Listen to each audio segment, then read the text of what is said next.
দেবীপুর বিবেক সংসদ জুনিয়র নাট্য সংস্থার পক্ষ থেকে সমবেত শুধু যাত্রা অনুরাগী দর্শক বৃন্দকে জানাই আগামী শুভ বাংলা নববর্ষের আন্তরিক শুভেচ্ছা ও অভিনন্দন। পরম পুরুষ যুগাবতার ঠাকুর শ্রী শ্রী রামকৃষ্ণদেব ও কর্মপত্নী মা শারদার অভয় আশীর্বাদ মাথায় নিয়ে নাট্যচার্য গিরিশচন্দ্র ঘোষের পদাঙ্ক অনুসরণ করে লোকনাথ বাবার আশীর্বাদকে পাথেয় করে দেবাদিদেব মহাদেব ও মা মহাশক্তি মহাকালী পাহাড় করতে আমাদের ভক্তিপূর্ণ প্রণাম জানিয়ে আমরা শুরু করতে চলেছি আমাদের আজকের যাত্রাপালা আমি রাতের রজনীগন্ধা। রচনা প্রখ্যাত নাট্যকার ডক্টর তাপস কুমার, সুর সৃষ্টি ও মুখ্য যন্ত্রী প্রদীপ মন্ডল, আওয়াজ সৃষ্টি বাপ্পা শঙ্কর সম্প্রদায়, আলোক সম্প্রদায় রয়েছে বাবুয়া ইলেকট্রিক, শব্দ প্রক্ষেপণে স্টার সাউন্ড, সাজসজ্জায় রূপসজ্জা ড্রেসেস, স্মারক গ্রন্থনায় বাপ্পা, সম্পাদনা নির্দেশনা দৃশ্য পরিকল্পনা অরুণ কুমার মিস্ত্রি। দর্শক বৃন্দের ভালোবাসা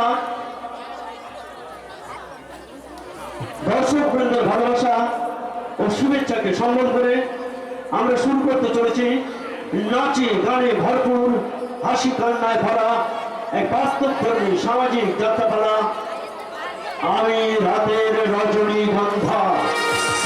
আমি রাতের রজনীগন্ধা, আমি রাতের রজনীগন্ধা।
আমি অফিসে কম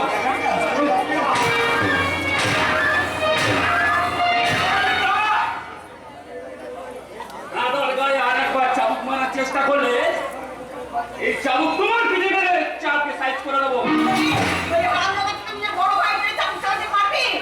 কেন পারবো না? কেন পারবো না? তোমার এই গুণধর ছেলে যদি তার বড় দাদার গায়ে চাবুক মারতে পারে, তাহলে তোমার বিচারে তোমার এই আরামজাদা ছেলে কেন চাবুক মারতে পারে? ঠিক বলছিস সুধী। এই কোথায় বলে আপনি আচরি ধর্ম অপর কি শেখায়। যে সম্মান তুই তোর বড় ভাইকে দিতে পারছিস না, সেই সম্মানটা ছোট ভাইয়ের কাছ থেকে আশা করিস কি করে? এটা তো তুমি বলতে পারলে বাবা, আমি সম্মান জানাবো এই উল্লুকটাকে।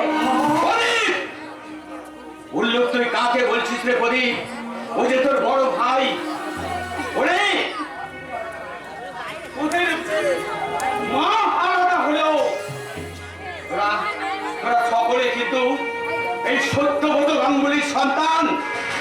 রাজাই এই বড় ভাইকে যোগ্য সম্মান দিবি।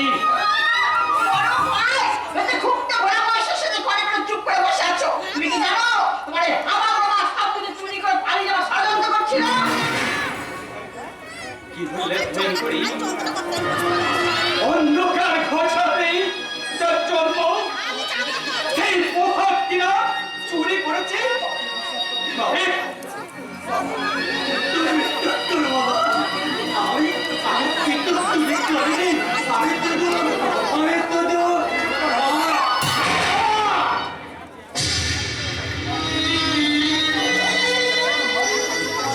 এত মার খেয়েও তোমাদের শিক্ষা হয় না। তোর জন্য আমাকে এও শুনতে হলো। এত লোকের মরণ হয় তোর হয় না। দে দে বলছি, বাক্সটা দিয়ে দে। দেখো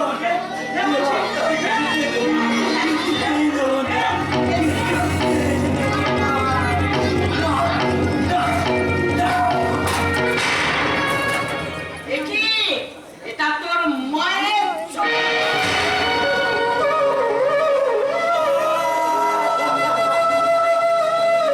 মধুরা মায়ের হাসি চাঁদের মুখে ঝরে, মাকে মনে পড়ে আমার, মাকে মনে পড়ে। মধুরা মায়ের হাসি চাঁদের মুখে ঝরে,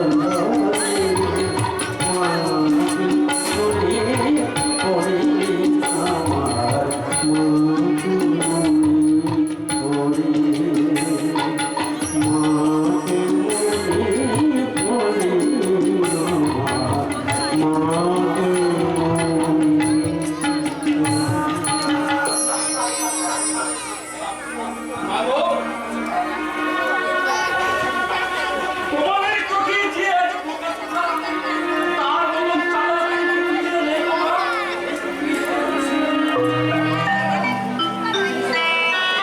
কোন জিনিসের মূল্য যে কত বেশি সে ঠিক ভুলে গিয়েছিলেন।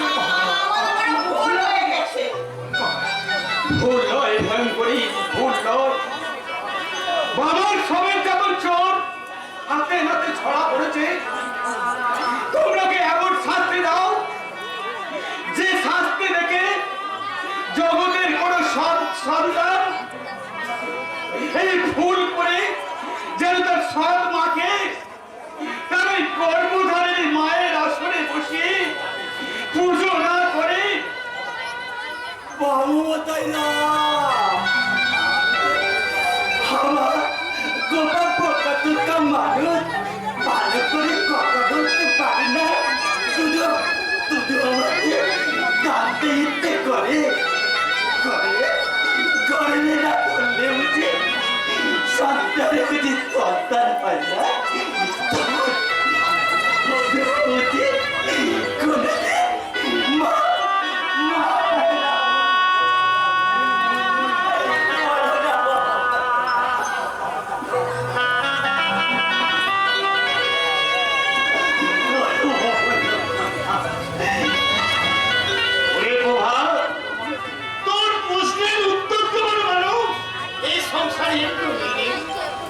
মামা তুমি? হ্যাঁ আমি অনেকক্ষণ আগে আমি এসেছি। দূর থেকে দৌড়ানো মায়ের কীর্তিকলাপ দেখে লজ্জায় ঘৃণায় আমি সামনে এসে দাঁড়াতে পারিনি। ছি, ছি দিদি, ছি। আমার একটা ব্যাপার নেই, মা ওর ছেলে মিলে যে কেলেঙ্কারিটা করলি, তোকে দিদি বলে ভাবতে আমার ঘৃণা হচ্ছে। টুকরি বাবা যেতে গেছে এবার একটা দুটো তুলে নয় সপ্তরে তিনি রে বালার কবি বন্ধকে টুকরো টুকরো করে তোমাকে আমাদের বুকের পাদুকটা থেকে দেবে। আরে তো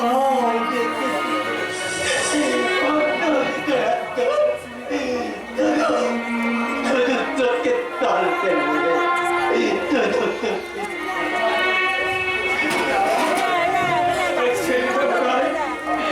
আবার অসুস্থ হয়ে পড়লো। হবেই তো জামাইবাবু, হবেই তো। কারণ আমার এই গুণবতী দিদি আর গুণধর ভাবলে যে ওই ছেলেটার জীবন নষ্ট করতে বসেছে। হ্যাঁ হ্যাঁ, তোমরা মাগো, তুমি তোমার নিজের সন্তানদের যতটুকু ভালোবাসো তার সামান্যটুকু যদি দাদাকে ভালোবাসতে, তাহলে দাদার এই অবস্থা আজ হতো না। দাদার এই করুণ পরিণতির জন্য একমাত্র তুমি দায়ী মা, শুধু তুমি দায়ী। ছি, ছি দিদি, ছি। নিজের পেটের সন্তানের মুখে ভিক্ষার কথাটা শুনেও কি তোর মনুষ্যত্ব এখনো ঘুমিয়ে থাকে? একটি বাড়ির জন্য কি এই প্রভাতের মাটাকে তুই সারা দিবি না? এ তুমি কি বলছো কইলা? ওর মধ্যে যদি মাতৃত্বের কণাটুকু থাকতো, তাহলে কি আমার সংসারে এমন হাহাকার সৃষ্টি হতো? জামাইবাবু, অথচ আমার প্রভাতে যখন 5 বছর বয়স, তখন ওর মা মারা যান।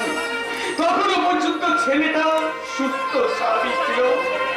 ওই ভাই করি ওই কাল নাবিকটা সংসারে আসার পর এই কোথা থেকে যে কি হয়ে গেল, আমার আমার ছেলেটা পথ বুদ্ধিহীন জড় পদার্থ বরফের মতো। ওর জন্য আমি ভাবি না জামাইবাবু, আবার আমি ওর নতুন করে ট্রিটমেন্ট শুরু করবো। তাই তাই করো কৈলাস, তাই করো। এই যে এমন করে হোক আমার ছেলেটাকে সুস্থ করে ওকে তুমি আগের জীবনে ফিরিয়ে দাও ভাই, ওকে তুমি আগের জীবনে ফিরিয়ে দাও। দেব দেব দেব জামাইবাবু, দেব, নিশ্চয়ই ফিরে দেবো। তুই আমার নিজের ভাই না, তুই আমার এত বড় সর্বনাশ করতে পারবি? তোর সর্বনাশ হয়ে যদি তোর সর্বনাশ না হয়, আমি তো সর্বনাশ হবে তোমরা এই পথে কাটাটা।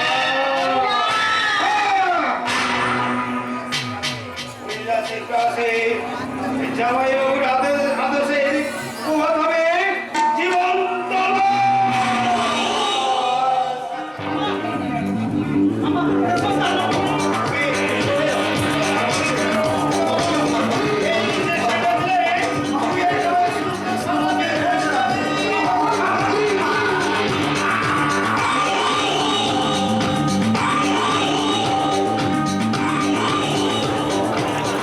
ওকে আমি এমন ইনজেকশন দিয়েছি,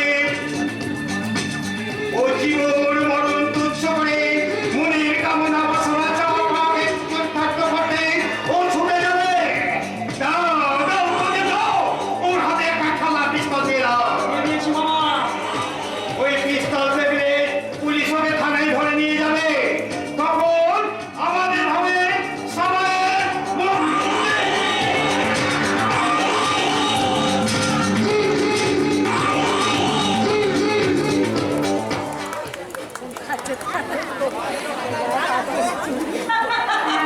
এত মন খারাপ করে কাজ নেই, সই তোর প্রাণের সব যথা সময় সারা দিবে। ভাবতে আমার হয়ে গেছে। বাইরে থেকে তুমি যতই হাসি খুশি ভান করো না কেন, অন্তত তোমার চিন্তার ঢেউ একেবারে উচ্চে পড়ছে। ও গো লজ্জা রাঙা সই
কখন? বোন আসবে না বাবা, আসবে না?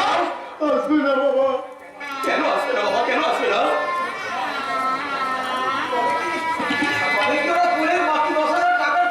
না সাগর না, এক নির্মম পথ দুর্ঘটনায় বোন মারা গেছে।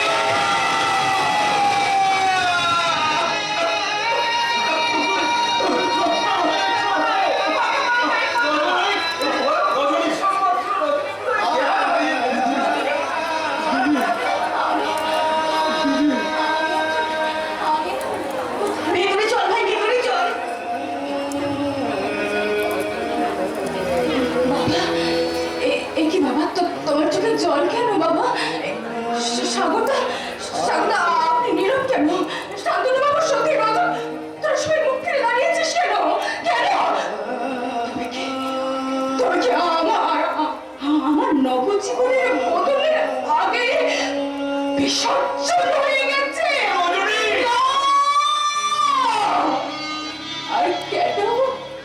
নিভিয়ে দাও, নিভিয়ে দাও এই রঙিন আলোকমালা, ভেঙে ফেলো এই বাসর, ভেঙে ফেলো আমাকে, আমার গভীর সাজ করে ফেলে আমাকে নতুন করে সাজিয়ে দাও, লগ্ন অনুষ্ঠা।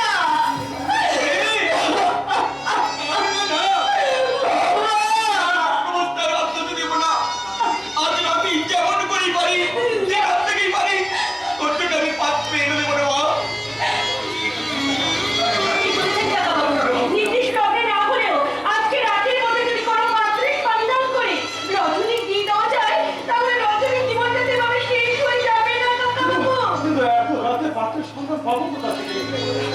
কেই বা এই অবস্থায় দিদিকে বিয়ে করতে রাজি হবে?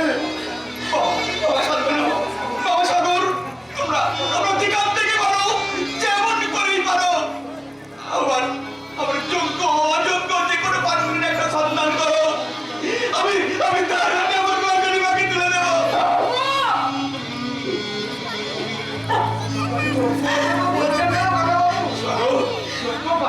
আমাদের মাঝেই আছে। আমাদের মাঝে তুমি কার কথা বলছো সাগরদা? তোমাদের যদি আপত্তি না থাকে এই রজনীকে এই শান্তনুর হাতে না সাগরদা, না, এ হয় না, এ হতে পারে না। কেন হতে পারে না শান্তনু?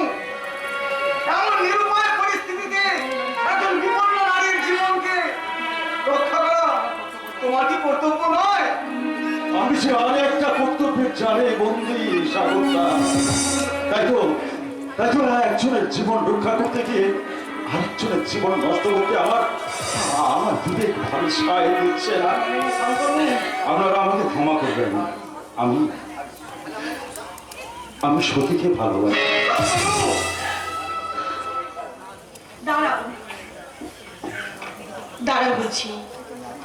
একজন নারীর জীবন রক্ষার চেয়ে নিজের ভালোবাসার মর্যাদা যার কাছে বড় হয়, তাকে পুরুষ ভাব তোমার ঘৃণা হয়, ঘৃণা। সত্যি তোমার ত্যাগ, সংযম আর সাহসে মুক্ত হয়ে তোমাকে ভালোবেসেছিল, কিন্তু আজ তুমি কি অসংযম আর বিরোধের পরিচয় দিলে? এরপর তোমাকে ভালোবাসি কথাটা ভাবতেও আমার কষ্ট হচ্ছে, কষ্ট। সত্যি শুধু তোমাকে একটা কথাই বলতে চাই, সত্যি যদি তুমি আমাকে ভালোবাসো, সত্যি যদি তোমার প্রেম নিষ্কাম হয়, তাহলে আমার প্রতি তোমার ভালোবাসাকে উপেক্ষা করে তোমার মনুষ্যত্বের মর্যাদা রক্ষায় আমার এই অসহায় বান্ধবীকে তুমি গ্রহণ করো। বেশ, তবে তাই হোক সতী। আমার প্রেম যে অপবিত্র নয়, আমার ভালোবাসা যে চন্দ্র সূর্যের মতো পবিত্র, তার প্রমাণ করতে আমার স্বর্গীয় ভালোবাসার অপমৃত্যু ঘটিয়ে আমার মনুষ্যত্বের মর্যাদা রক্ষা করতে তোমার ওই বান্ধবীকে আমি আমার জীবন সঙ্গিনী রূপে গ্রহণ করি। না! না, এ কিছুতেই হতে পারে না, কিছুতেই না। দুটো জীবনকে কাঁদে একটা জীবন কখনো সুখী হতে পারে না। রজনীকার চোখের জলের বিনিময়ে তার জীবনের সুখের সানাই বাজাবে না বাবা। দুটো জীবনকে শেষ করে ঘটাবে না তার নবজীবনের সূর্যোদয়। নিয়োগের নিষ্ঠুর বিধানকে সামনে কাটিয়ে আমি স্বেচ্ছায় শান্তি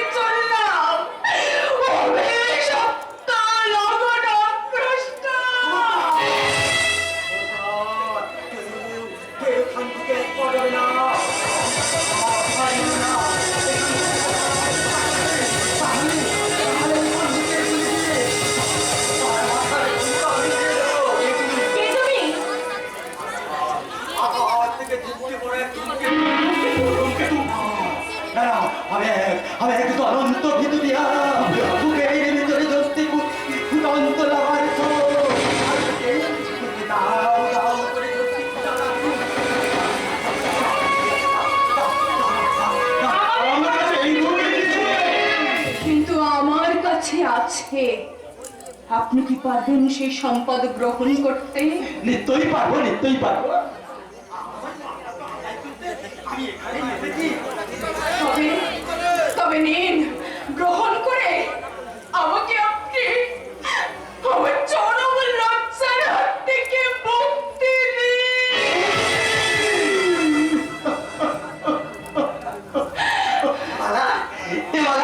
এবার আমি কি করবো? কারণ আসলে আমি দেখি তাই আমি নিতেই জানি না। তোমার মালা, তোমার মালা, তুমি ফিরে এসো।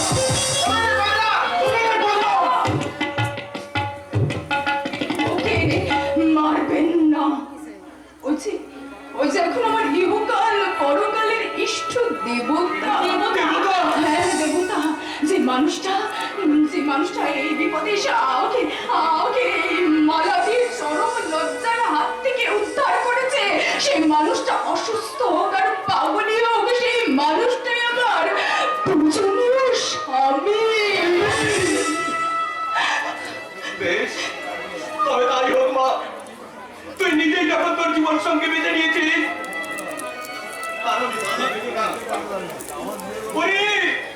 তোর শঙ্খ বাজা উলুধ্বনিতে আজ আমি এই পাগলের হাতে তোকে সম্প্রদান করলাম।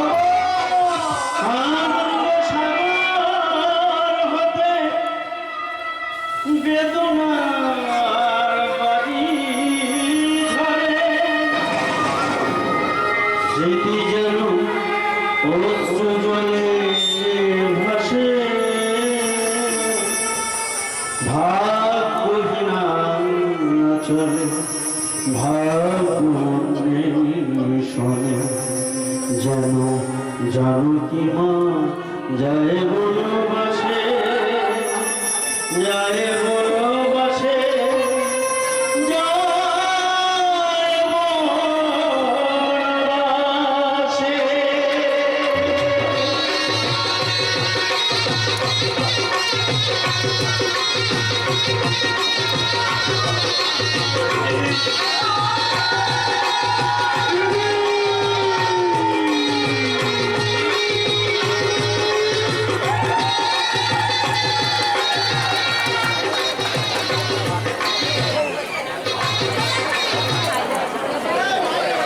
Ladies and ladies, I mean ভদ্র মহোদয়গণ, আপনারা এতক্ষণ যে ছবিটির শুটিং দেখলেন, ওটি হলো আমি রাতের রজনীগন্ধা, মিসেস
আমার দিকে ফলো করুন। এই গ্রিন সিগন্যাল পেলে হবে শুরু, আর এই রেড সিগন্যাল পেলে হবে cut. Will you follow? Yes, sir. মনে করো নায়ক নায়িকার মধ্যে দুজনের মান অভিমানের পালা চলছে। দীর্ঘদিন কেউ কারোর সাথে দেখা সাক্ষাৎ নাই, দুজনে দুজনের বিরহে একেবারে কাতর। অথচ লজ্জায় সংকোচে কেউ কারোর সামনাসামনি দাঁড়াতেই পারছে না। এমনই যখন অবস্থা, ওই বিরোহিনী নায়িকা একদিন অতি করুণ সুরে গাইছে, বারান্দায় রোদুর, আমি আরামকে দাঁড়ায় বসে দোকানা চাই রে গরম চাই। আমি খবরে কাগজ নিয়ে বসে পাতা ওঠাই রে। কলিংয়ের ঘন্টা শুনে ছুটতে গিয়ে দরজা খুলি, কলিংয়ের ঘন্টা শুনে ছুটতে গিয়ে দরজা খুলি। দরজার দাঁড়ায় এসে তোমার দেখা নাই, তোমার দেখা নাই রে, তোমার দেখা নাই, তোমার দেখা নাই রে, তোমার দেখা নাই, তোমার দেখা নাই রে, তোমার দেখা নাই, তোমার দেখা নাই রে, তোমার দেখা নাই। কি হলো স্যার? কি ভেবেছেন কি ভেবেছেন কি? মাথা আমার মুন্ড, এই ডাইরেক্টরকে ওভারটেক করা। Out, out, I say out. আমি আপনাকে আমার ইফিল বয়ে হিরোইন করতে পারবো না। মিস্টার লেটারটা নিয়ে যান মিস্টার মিত্র। এটা কি বলছেন স্যার? ডিসচার্জ লেটার মানে ডাইরেক্টরকে?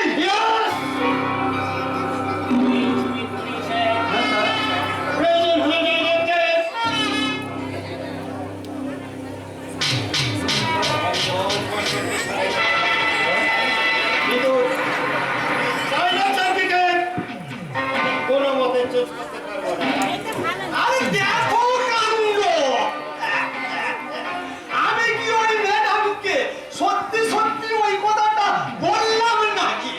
ওই ওনার একটা বিয়েতে খোঁজা মেরে ওনার ওই প্রপার অ্যাক্টিংটা বার করে আনার চেষ্টা করছি।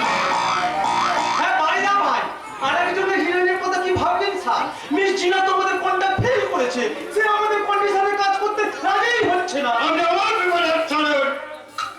ঠিক আছে, ঠিক আছে স্যার, ঠিক আছে, ঠিক আছে, ঠিক আছে, ঠিক আছে।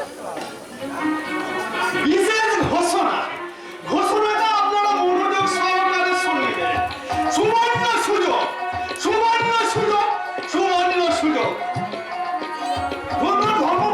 সুন্দর এন্টারপ্রাইজে ধর্মমূলক ছবির জন্য নবাগতা, সুশ্রী, তন্মী, অবিবাহিতা অভিনেত্রীর প্রয়োজন।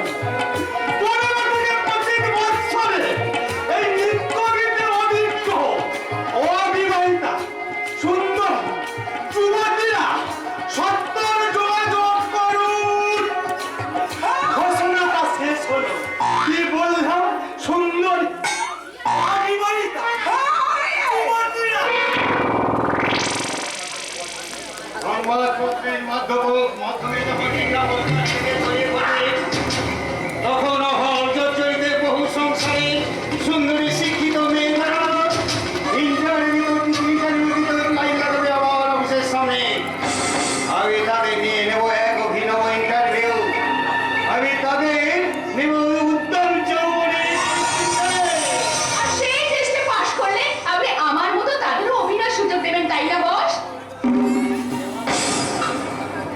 কিন্তু তোমাকে যে আমার দিলমোহনের মসজিদের জায়গা দিয়েছি না, সেখানে আর কেউ কোনোদিন পৌঁছাতে পারবে না। জানি না আমার রূপ আপনাকে কতখানি খুশি করতে পারবে, আমার যৌবন কতখানি মেটাতে পারবে আপনার ভালোবাসার ক্ষুধা। তবে শুধু একটুখানি বলতে পারি স্যার, কি? আপনার মতো দেবতার পূজার নৈবেদ্যর ডালি আমি সাজিয়ে রাখবো। আমি তো আপনাকে ভালোবাসবো, তাই আপনাকে ভালোবাসার অঞ্জলি দিতে আমার হৃদয় সরোবরে তোলা পারিজাত দেব। তোমার দেখা নাই রে, তোমার দেখা নাই, তোমার দেখা নাই রে, তোমার দেখা নাই, তোমার দেখা নাই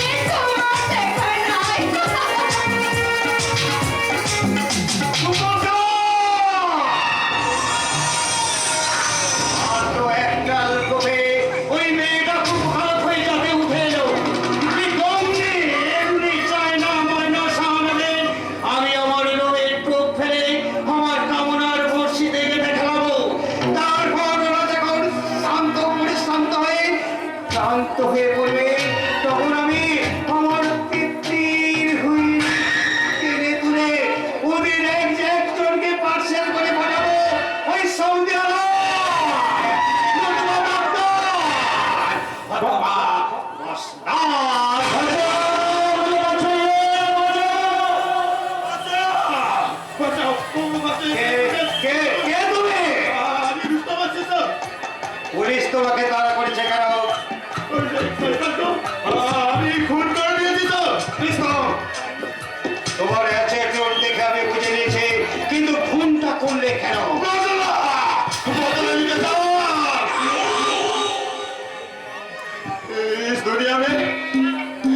इस दुनिया में मेरे बहन को बिना मेरा अपना और कोई छेड़े ना सब ठिकादारी काम करिए हम लोग जिंदगी गुजर करता लेकिन मेरा सुपरवाइजर छिलो बहुत हरामी आदमी भी और मेरा बहन को पूरा नजर डाल दो उल्टा सीधा बात बोलिए डर भी दिखा दो लेकिन एक रोज जो साला कमीना मेरा बहन को जबरदस्त उठा लिएगा उस दिन से आज तक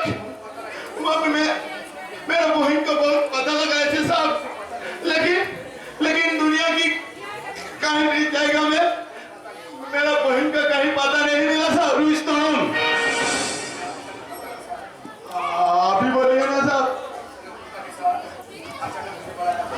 आज वो साले कुत्ते के साथ मेरा अचानक मुलाकात हो गया और मुलाकात होने के बाद वो साला कमीना को मैं अपने हाथों से अभी बताइए ना साहब जो साले मेरा बहन का जिंदगी बर्बाद करिए दिलो वो साला मौत से अपना जिंदगी गुजर करते और हमें रोते रोते भगवान के पास नालिश करते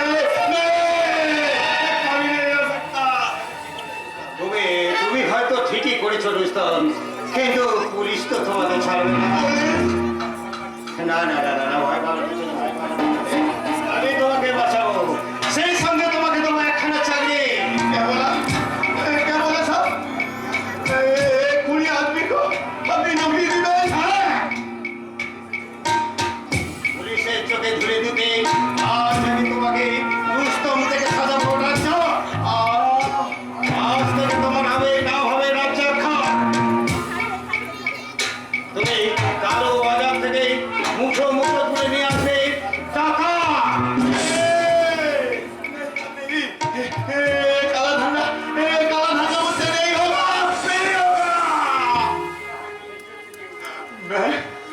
मैं सिर्फ जीना चाहता हूँ साहब, मैं सिर्फ जीना चाहता हूँ और जीना है तो इज्जत से जीऊंगा साहब, इज्जत से।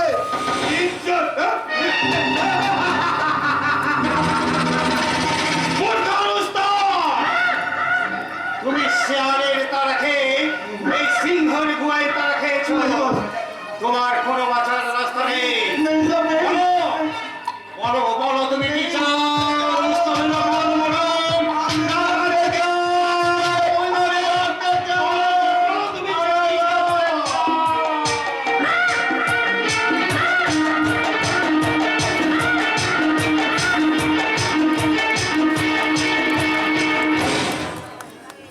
প্রভাতে ওরে ও জমা ধরে দিও ওটা প্রভাতে আনন্দগড় জ্বালাকে কি ঘুমানোর চলছে সে তখন থেকে ডেকে গলাটা আমার ধরে গেল তবু ওরা ওটার পাত্তা নেই। প্রভাতে আরে ও জমা ধরছি প্রভাতে ও কোথায় যে গেল কে জানে। আরে ও ওরা উঠে প্রভাতে সে কখন থেকে ডাকছি। তোমার প্রভাতকে আর কোথায় পাবে মা? মামার ইঞ্জেকশনের চোটে কাল রাত থেকে তো সব বেপাত্তা, হয়তো এতক্ষণ পুলিশের হাতে জমা পড়ে গেছে। দেখি রে থানায় জমা পড়ে গেলে জন্য আমি সম্পত্তিটা হাতছাড়া হয়ে যাবে বাবা। তার জন্য একটা প্ল্যান করেছি মা। লোকাল থানায় ওই পাগলাটা না একটা ডায়েরি করতে। ডায়েরি? হ্যাঁ মা, ডায়েরি। তোমার কিছু সোনা দ্বারা টাকা পয়সা তুমি চুরি হয়ে গেছে অন্য কোথাও সরিয়ে রাখো, আর সেই সঙ্গে তুমি কান্নাকাটি শুরু করে দাও। যেহেতু কাল রাত থেকে প্রভাব পালিয়েছে, সুতরাং চোর সঙ্গে অন্য একটা ডায়েরি করতেই পারে। দাঁড়া বাবা দাঁড়া, আমার মাথা তো একটা প্ল্যান এসেছে বুঝেছিস। দেখি গয়না চুরির ব্যাপারটা নিয়ে একটু অভিনয় করে দেখি। এই পুরো ভাবটা যদি হাত পাতা থেকে বাজ পাঁচজনে উপরে কিছু পাওয়া যায় আর কি। তাহলে মা তুমি একটু কান্না অভিনয় করো মা। ও গো, আমার কি সর্বনাশ হলো গো। ওরে প্রভাতে জমির অরুচি তোর মনে এই ছিল রে। তোমার এই গলার ফাটা কাশির আওয়াজটা একটু বন্ধ করবে? আমার গলা ফাটা কাশি? আপনার কাশির আওয়াজ তো বৃষ্টি আছে মা, তোমার কণ্ঠে আছে কথা। আদিকে তা করতে পারবো কথা বলছি, এদিকে যে আমার কি সর্বনাশ হলো, আমি কাকে কি বলি গো? আমার চেয়ে আর তোমার কি সর্বনাশ হতে পারে ভয়ঙ্করী, যে বাবার ছেলে রাতের অন্ধকারে হারিয়ে যায়? হারিয়ে যায়নি বাবা, ওই তোমার এই আদরের বড় ছেলে মায়ের গয়নাগাড়ি নিয়ে পালিয়েছে। বেস্তা! ছি ছি বেস্তা, ছি ছি। মানসিক ভারসাম্যহীন পর্দার নামে তোর মিথ্যে অপমান করা বিবেকের তো ভালো। এই, এই, চলছে, চোর বলে ওকে বিবেকে বাধা দিয়েছে, বিবেকে বাধা দিয়েছে, হ্যাঁ? শোন, আমি ওই জামাতটা নামে কয়েকদিন ব্যাপার নিয়ে এই মর্মে থানায় ডায়েরি করবো। যাও ভয়ঙ্করী যাও। এত নিষ্ঠুর তুমি হও না। 22 বছর ধরে ছেলেটাকে তুমি অনেক জ্বালিয়েছো। এবার ওকে একটু শান্তি দাও। কি? আমি তোমার ছেলেকে জানিয়েছি? হ্যাঁ হ্যাঁ, তুমি তুমি তুমি আমার গোপাতের যখন 5 বছর বয়স, ওর তখন মা মারা যায়। এই ছেলেটা তখন সুস্থ স্বাভাবিক ছিল, কিন্তু তুমি আসার পর থেকে ছেলেটা আবার দুরারোগ্য ব্যাধিতে আক্রান্ত হলো, আর সেই ব্যাধির চিকিৎসা করলো তোমার ভাই এই কৈলাস। এত বর্ষ চিকিৎসা করেও আমার গোপাতের জীবনে তোমাদের আলো ফিরতে পারলো না। তুমি শান্ত হও বাবা। মামা যখন ওই দাদার চিকিৎসার ভার নিয়েছে, নিশ্চয়ই দাদা সুস্থ হয়ে উঠবে। সুস্থ মানে ছাই হবে। ও তো জানে যে আমার কি সর্বনাশ করলো, আমি কাকে কি বলি গো? আমার এতগুলো সাথের গয়না। গয়নাগুলো যখন না তোমার এই সিন্ধুকে থাকে, তাহলে যে দাদা সিন্ধুক ভেঙে গয়নাগুলো চুরি করে নিল। তা হবে কেন? মা ওই গয়নাগুলো বড় বলে রানী তো সিন্ধুর থেকে বার করে ওই তাগির উপরেই রেখেছিল। ও, তার মানে মা আগে থেকেই জানতো গয়নাগুলো চুরি হবে, তাই শুধুমাত্র কালী পড়বার অছিলায় তুমি গয়নাগুলো বের করে তাগের উপর রেখেছিলেন না, তাই না মা? এই, কি আবার কথা বলছিস, হ্যাঁ? কি আবার তেমন কথা বলছিস তোরা? আবল তাবল নয় গো ভয়ঙ্করী, আবল তাবল নয়, অতিরিক্ত নবে। তুমি সব তালগোল পাতিয়ে ফেলেছো, তাই অপরকে চোর সাজাতে তুমি নিজেই চোর সেজে বসে আছো। আমি চোর? আমি তোমার কি চুরি করেছি? বলো তোমার কি চুরি করেছি? কি চুরি করেছি তোমার, হ্যাঁ? কি চুরি করেছি? শুনবে ভয়ঙ্করী, শুনবে তুমি আবার কি চুরি করেছো? আমার সুখ, আমার শান্তি, আমার আনন্দ, আর কি চুরি করেছে জানো ভয়ঙ্করী? এই সত্যবত গাঙ্গুলি সরল বিশ্বাসকে আমি বেশ বুঝতে পারছি। তোমাদের অত্যাচারী ছেলেটা বাড়ি ছেড়ে চলে গেছে, নয়তো তোমরা মা ছেলে মিলে খুন করে খুন করেছো।